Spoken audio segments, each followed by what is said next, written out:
Ah, the crop duster. Man, it has been a long time with this car. As a matter of fact, it dates all the way back to episode 40 of Roadkill, which is actually when you might have seen Steve Dulcich for the very first time, because Finnegan and I went up to his farm and we stabbed a 440 in it, and it was pretty awesome. And then we came back in episodes of Roadkill Garage and we installed a 383, and the thing was quick. It ultimately ended up running 1160s in the quarter mile. As a matter of fact, the car was so great, we decided not to live with the rust anymore. It actually had a big old hole in the A-pillar, and so the scheme to paint it began. That's when Steve first did the episode of Roadkill Garage nearly by himself, where he began the bodywork on this thing. And it has been literally 2 years of excuses and all sorts of things getting in the way. But finally, on this episode of Roadkill Garage, we are one step closer to actually finishing the Duster. Cutting a little strip out of that, but I'm gonna turn it to bare metal first because the strip's gonna be so small, it'll be hard to grind once I'm done, and I really don't want to thin it too much. I can't believe I got the patch done on the very first try. Nice work, Freiberger. Oh, thanks. Once I tack it in there, I'm gonna be able to like shape it around to the metal perfectly as I go. And then of course the grinder work will help, and then of course the slathering of the Ritual Bondo. See my foot protector?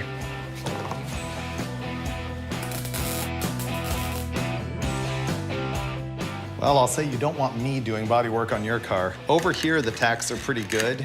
Down here, the sheet metal was just so thin up here that I had to stack some welds, and when I grind it, I'm sure it's gonna have some holes that'll need to be addressed, but it's good enough. I think it looks pretty good. Yeah. Here's one of the toughest things to do when it comes to painting a car. Like, you get the thing painted, it's really, really nice, but if you want perfection, you're gonna have to color sand it and buff it. Now, color sanding actually means you're physically gonna sand your brand new paint job, and it has to be done correctly so you don't ruin it. In the old days, you would use these kinds of tools, and you would do that by hand, usually wet sanding with 600 or 800 or 1,000 grit, and it progressively over the years, it got finer and finer. These days, you actually use your DA sander, and that's the same kind of sander you use for a lot of body work and stuff like that. What you do is you replace your regular DA backing pad with this special hook and loop setup, and then you can use this super expensive hook and loop, which is basically Velcro sandpaper. Now, I've got 1,000 grit and 1,500. 1,000 is probably a little coarser than a lot of guys like these days, but it'll really level a lot better than a finer grit sandpaper.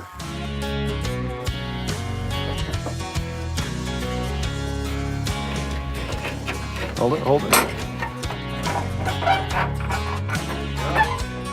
I think I did a better job on the underneath of the trunk lid than the top. Okay, go slow. That's actually not too bad.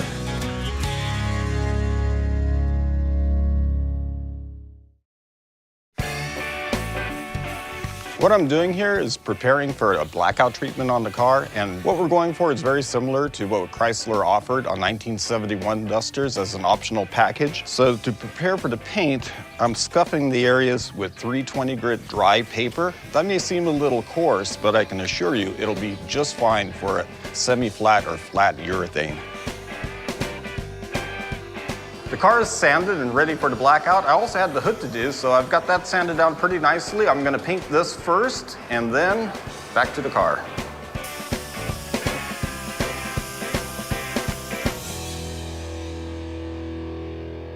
Wow, I actually can't believe this is about to happen. I think it looks pretty good. I finally got the hang of painting the flat black. This is the official final moment. I know. There we go. Steve, 2 years.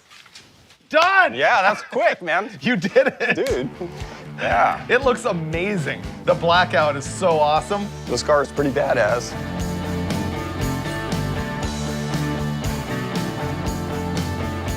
This is the third car you've painted for me, you know that, right? Yeah. You think I should give it back? What? The crop duster. No way, man. No? You're stuck with it. I've got the orange duster. Really? Yeah. I told you I wanted to paint the crop duster, and done. It's painted. But thanks, buddy. It's really awesome, Steve. Yeah. You did a really, really good job. Yeah. You know what, though? It's all downhill from here. Here it is, the engine for the crop duster. Now, The crop duster had a 383 last time it ran, and this is the same 383 block. In fact, Freiburger's had that 383 block since he was a teenager. We had rebuilt it a long, long time ago. It ran really good. It ran 11s in the crop duster, but since we had it out, we decided to upgrade it. We ordered a stroker crankshaft from 440 source. We got their rods as well, and we got custom pistons made for it. That turned this 383 into a 440 because it's bored out 65 over. The top end here is a set of Edelbrock heads that were CNC ported by Modern Cylinder Head. It's got a single plane Edelbrock Victor manifold. That proved to make more horsepower on the dyno than a two-plane. It made 575 horsepower in the form right here, and that's with a flat tappet cam. It's got a custom comp flat tappet. It's 241, 247 duration at 50 and about 575 lift. The reason it has so much lift is because 1.6 to 1 high ratio rocker arms from Harlan Sharp. Those are off the engine now because I had to borrow them for another dyno test on another engine. So what I'm gonna do is just button this thing back up and bolt it to the transmission, and it'll be ready to drop back into the crop duster.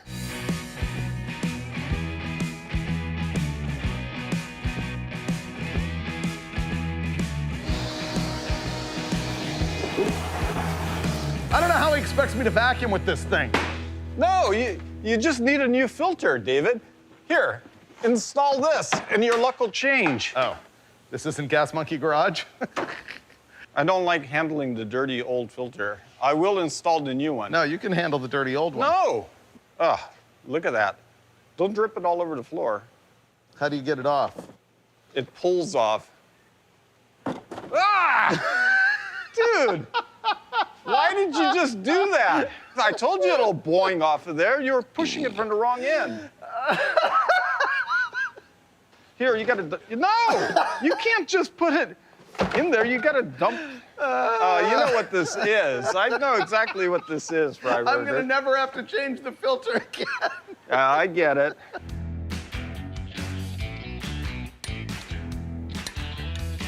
Firewall is safe, core support is safe. I think you need to pull it towards you. The headers we're using here are 1 3/4 inch tubes from TTI Exhaust. The question everybody asks about the crop duster is, are you using those headers that you bashed up?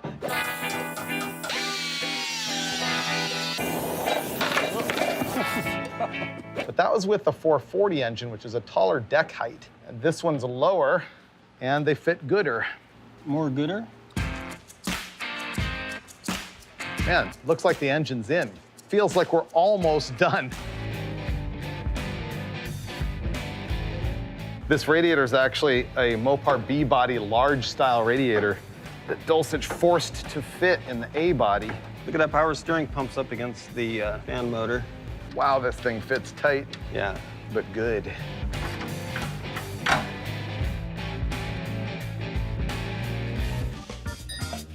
Since Freiberger's pouting about butchering the decal at the back of the car, I'm gonna have to install the drive shaft.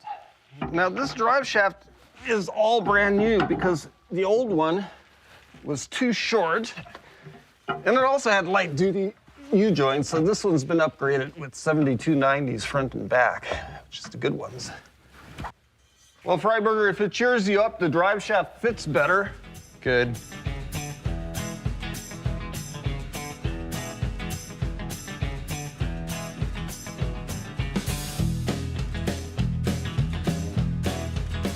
Wow, almost looks like a car again. Well, theoretically, all we have to do is plug in the ignition switch and see if this thing will run. Theoretically, yeah. Dulcich, start that engine.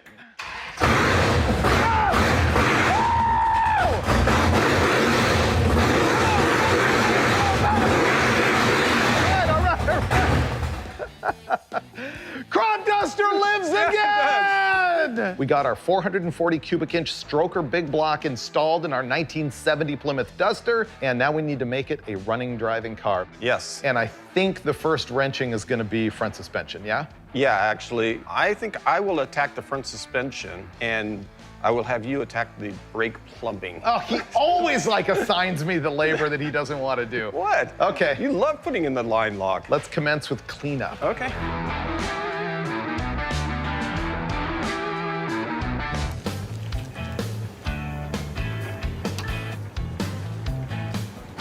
That's one job done.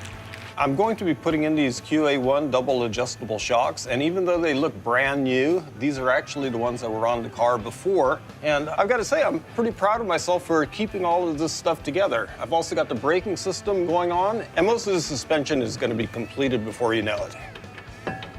Don't blink or you're gonna miss it.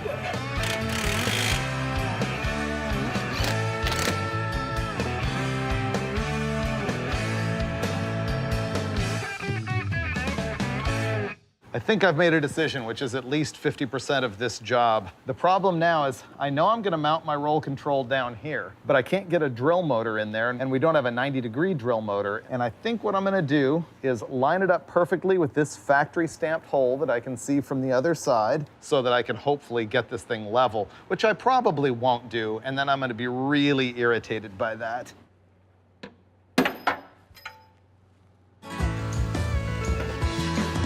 That will land there.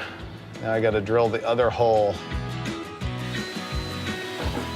Let's see if I got it straight. This is the moment of truth. By eyeball, that seems good enough. Right now I have to hog those holes out, bolt this in lightly, and then figure out if I can actually make those tough brake lines to go out to the wheels. You can polish these by hand, but they're still gonna look dull, I can assure you of that. So what you need to do is a pro-style polishing job. I've got a loose polishing bonnet in my drill press set at high speed right now. How you use it, you turn on the buffer, apply the compound, which comes in a hard stick, and then you just start polishing. Now the thing is, you've always got to get the wheel turning off an edge. If it catches an edge, all bets are off. You'll break the piece and ruin it.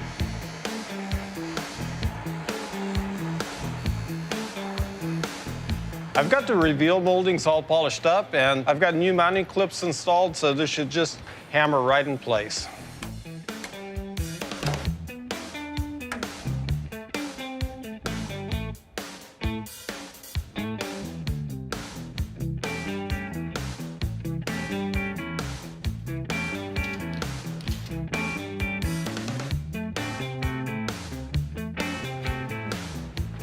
Yay! That took about 2 hours, but completely worth it. Completely restored, new foams, and oh, look at that. Totally worth it. Mint.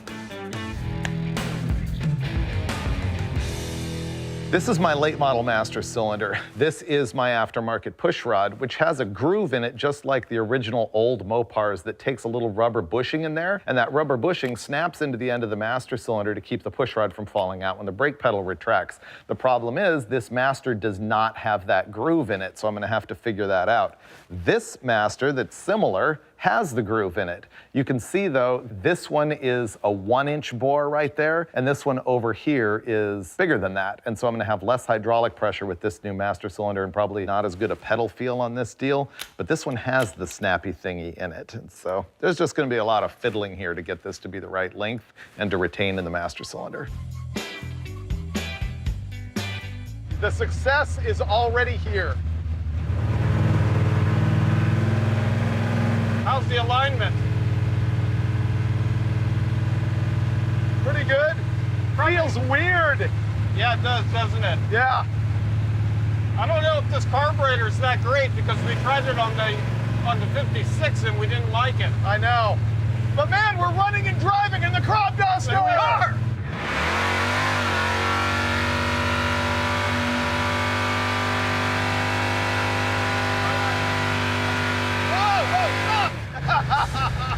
Dude, It basically never ends. no, dude.